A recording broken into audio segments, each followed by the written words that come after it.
What if I told you that the most important conversation you have every day is not with your family, friends, or co-workers, but the one you have with yourself? The words you silently repeat in your mind shape your reality, your emotions, and even your destiny. Yet most people let this inner dialogue run on autopilot, often reinforcing fear, doubt, and limitation. Today, we're going to explore how you can take control of this inner conversation, just as Neville Goddard, Joseph Murphy, and other New Thought teachers have taught, so that you can consciously create the life you desire. The idea that your thoughts shape your reality isn't new. It's a timeless truth echoed across spiritual traditions. But it was the New Thought movement of the late 19th and early 20th centuries that crystallized these principles into practical teachings. Emerging from the transcendentalist ideas of Emerson and Thoreau, New Thought philosophers like Phineas Quimby and Emma Curtis Hopkins laid the groundwork for a radical idea. Your mind is a creative force, and by changing your thinking, you can change your life. Florence Scovel Shinn, one of the movement's most beloved teachers, famously said, "Your word is your wand." She taught that affirmations, spoken with faith, could dissolve obstacles and manifest miracles. Similarly, Charles Fillmore, co-founder of Unity Church, emphasized I am declarations as divine creative acts, echoing Exodus 3:14, "I am that I am." This wasn't just positive thinking. It was a recognition that your inner dialogue is a spiritual practice. Neville Goddard took this further, revealing that your self-talk is more than just words, it's imaginal acts.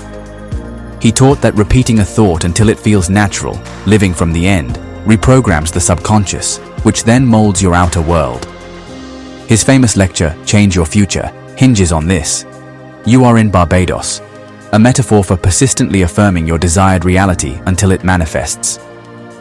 Dr. Joseph Murphy, a student of New Thought and Eastern philosophies, bridged science and spirituality. In The Power of Your Subconscious Mind, he explained how repetitive, emotionalized self-talk, scientific prayer, rewires the brain. Modern neuroscience now confirms this, a concept called neuroplasticity, proving that your mental conversations physically reshape your brain over time. These ideas aren't just modern, they're rooted in Scripture. Proverbs 23:7 warns, "As a man thinketh in his heart, so is he," while Romans 12:2 commands, "Be transformed by the renewing of your mind." Even James Allen's classic As a Man Thinketh distilled this into a simple truth. You are the master of your thoughts, the molder of your character, and the maker of your condition. Yet here's what most people miss. You're already having a conversation with yourself 24/7. But is it conscious or is it automatic? Ramana Maharshi's method of self-inquiry, Who Am I?, exposes how unchecked mental chatter clouds our true power. Ralph Waldo Trine put it bluntly, "Thoughts are forces, like attracts like." If you don't consciously choose your self-talk, old fears and societal conditioning will choose it for you. Why does controlling your inner conversation seem important when it is a natural phenomenon? The simple answer is, your inner dialogue creates your reality. And if it is so, will it be to my advantage if I try to focus my attention on this phenomenon that seems so natural and want to control it to create the reality I desire? Okay, let's analyze this. Close your eyes for a moment and imagine this. Every silent thought you have, every "I'm not good enough," every "Why does this always happen to me?" is like planting a seed in the soil of your subconscious mind. It seems that you are the gardener of your mental garden. And Neville Goddard, one of the most profound teachers of manifestation, said something radical. Imagining creates reality. But here's what most people miss. Your self-talk is imagination in its most persistent form. Did you hear that? Your self-talk is imagination in its most persistent form. That's powerful. It means you do not need anything, just your imagination to change your world. Joseph Murphy's scientific angle adds this. In the book, The Power of Your Subconscious Mind, put it like this. Your subconscious mind is like fertile soil. It will grow whatever you plant, wheat or weeds. So when you repeat things like, "I never have enough money," your subconscious doesn't argue. It says, "Your wish is my command," and arranges circumstances to match that belief. Let's analyze this example. Think of two people. Person A wakes up thinking, "Ugh, I'm terrible with money." Guess what? They'll overlook opportunities, make fear-driven choices, and confirm their belief. Person B affirms, "Money flows to me easily." They'll notice inspired ideas, take aligned action, and attract abundance. Same world, different inner conversations, different realities. What is the law of mental equivalence? Your mind can only manifest what it first accepts as equivalent to your truth. This is also called the law of correspondence. In simple terms, you can't attract what you subconsciously reject. Your self-talk is the bridge between wishing and owning. Okay, analyze this. Watch your thoughts. Differentiate between weak self-talk, "I hope I find love." Empowered self-talk, "I am a magnet for loving relationships." The difference? One keeps you in lack. The other commands the universe to comply. Modern neuroscience shows this isn't mystical, it's biological. When you repeat a thought, your brain's Hebb's law kicks in. Neurons that fire together, wire together. Negative self-talk literally hardwires struggle. Positive talk rewires for success. This is what you have to understand. So today, we're going to apply these timeless teachings to one practical skill: how to consciously curate your inner dialogue. Because whether you realize it or not, you're already doing it. Let's make it intentional. Neville Goddard taught that imagining creates reality. The way you speak to yourself is a form of persistent imagination. Joseph Murphy: your subconscious mind accepts what you impress upon it, whether positive or negative. Example: if you constantly tell yourself, "I never have enough money," your subconscious will manifest lack. Whatever you consistently affirm, you attract. Your word is your wand. Someone who affirms, "I am always guided to the right opportunities," versus someone who says, "Nothing ever works out for me." Negative self-talk generates negative emotions, which then reinforce more negative thoughts. Remember, thoughts are forces, like attracts like. Most people don't realize how often they engage in negative self-talk. Here is an exercise you can do. For one day, pause every hour and ask, "What was I just saying to myself?" Identifying your limiting patterns. Here are some common destructive phrases. "Oh, I'm not good enough." "Oh, this never works out for me." "Oh, I'll never have what I want." Write down your recurring negative thoughts. Next to each, write a higher vibration replacement. For example, "I am always supported," instead of "I'm alone in this." How to reprogram your self-talk. 1. Use affirmations. Use present tense, positive, emotionalized statements. "I am abundant and prosperous." "I am guided, loved, and secure." Repeat them with feeling until they feel natural. This is the science of repetition. Joseph Murphy didn't just teach affirmations, he revealed why they work. Your subconscious mind learns through repetition, just like mastering a language. In The Power of Your Subconscious Mind, he shares the case of a salesman who went from "I'm terrible at sales" to "I am a top performer," and tripled his income in 3 months. How? He repeated his new belief 50 times daily while feeling the commission check in his hands. The present tense is important because there is only now. I am, not I will be. Why emotional charge? Feel the truth of it. Your subconscious responds to emotion. No negations. Say "I am free" instead of "I'm not stuck." Okay, try this now. Place your hand on your heart and say, "I am worthy of abundance." Notice how your body responds. That's the feeling you want to cultivate. 2. Mental rehearsal technique, the living in the end method. Before sleep, replay a positive inner conversation where you speak to yourself as if your desire is already true. For example, instead of "I hope I get that job," say, "I am so grateful for this perfect job." The SATS technique, state akin to sleep. The 15 minutes before sleep are your golden window. Here's how to use them. Pick a scene.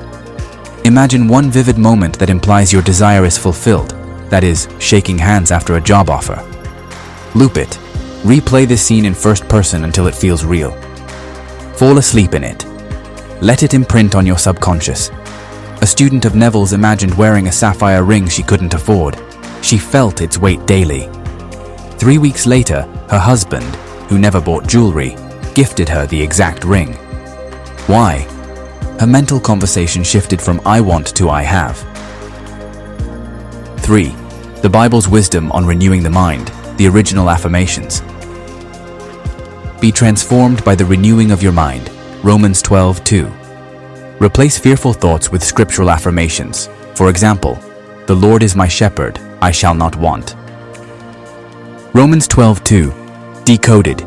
Be transformed by the renewing of your mind isn't metaphorical, it's a manifesting manual. The Bible is filled with I am statements, Exodus 3:14, because Hebrew tradition understood the creative power of speech. Scriptural affirmations to use today. For anxiety. I am kept in perfect peace. Isaiah 26:3. For lack, the Lord is my shepherd, I shall not want. Psalm 23 verse 1. Say these aloud until they override old mental tapes. The early New Thought pioneers like Charles Fillmore used this daily. 4. Silence and meditation. Spend time in stillness to detach from negative mental chatter. Even 5 minutes of deep breathing while affirming I am peace can shift your inner dialogue. Your self-talk is either building your success or reinforcing struggle. By observing, editing, and consciously directing your inner conversation, you align with the principles taught by those great teachers and masters. Why silence works. Ramana Maharshi taught that most suffering comes from believing our thoughts are real. His Who Am I? Practice isn't about answers. It's about disrupting toxic self-talk by returning to the silent witness behind it. 5-minute meditation for self-talk. Detox. Set a timer. Focus on your breath. When a negative thought arises, label it just a thought and return to breathing. End by affirming, I am the awareness behind all thoughts. A Harvard study found that 8 weeks of meditation shrinks the amygdala, fear center, and grows the prefrontal cortex, rational thinking. Less reactive thoughts, more conscious creation. Even 5 minutes of deep breathing while affirming I am peace can shift your inner dialogue. Your self-talk is either building your success or reinforcing struggle. By observing, editing, and consciously directing your inner conversation, you align with the principles taught by those great teachers and masters. Here is a challenge. For the next 7 days, replace one negative thought pattern with a positive affirmation. You are today where your thoughts have brought you. You will be tomorrow where your thoughts take you. James Allen. The mistake 99% of people make. Most people say affirmations like they're reading a grocery list, with zero emotion. No wonder they don't work. Joseph Murphy taught that your subconscious only responds to felt truth. Let me share a personal story. Years ago, I kept affirming I am wealthy, but my bank account stayed empty. Then I realized I was saying it from a place of desperation, not belief. The moment I started feeling the relief of having abundance, smiling, relaxing my shoulders, opportunities began flowing.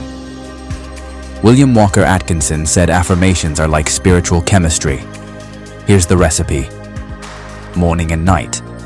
Say them when your mind is most impressionable, right after waking before sleep. With sensory vividness. If affirming I am loved, imagine hugs, warmth, hearing I love you. Repetition threshold. Murphy's research showed 17 seconds of focused emotion starts rewiring your brain. Okay, try this now. Say, I am a magnet for miracles while tapping your chest over your heart 3 times. Feel the vibration. That's the sweet spot. People visualize for 30 seconds, then check their bank account and panic. Neville warned, you can't serve 2 masters. Here's what works instead. The loop method. Pick a 3-second scene, for example opening an acceptance email, and loop it like a GIF until it feels boring. Boring equals your subconscious accepted it. The phantom sense trick. In your scene, engage touch, for example feeling a wedding ring, or smell, for example new car leather. This tricks your brain into believing it's real. A viewer of mine imagined smelling the pages of her published book daily. She didn't know how it would happen, but 6 months later, a publisher approached her after randomly loving her blog. The secret of I am that I am, wasn't just God's name, it was a creative command. When you say I am blessed, you're speaking God's language of instant manifestation. But here's the key. You must stop canceling it out. Saying I am blessed, then complaining about bills is like planting a seed and digging it up daily. Say the Lord is my shepherd, I shall not want, while holding your hands open, receiving posture. Whisper, I am more than a conqueror, Romans 8:37, while standing tall. This wires the belief into your body. The 2-minute mental flush, Ramana Maharshi's Who Am I, isn't about answers. It's a reset button for toxic self-talk. Try this thought detox. Set a timer for 120 seconds. Ask, who is thinking these thoughts?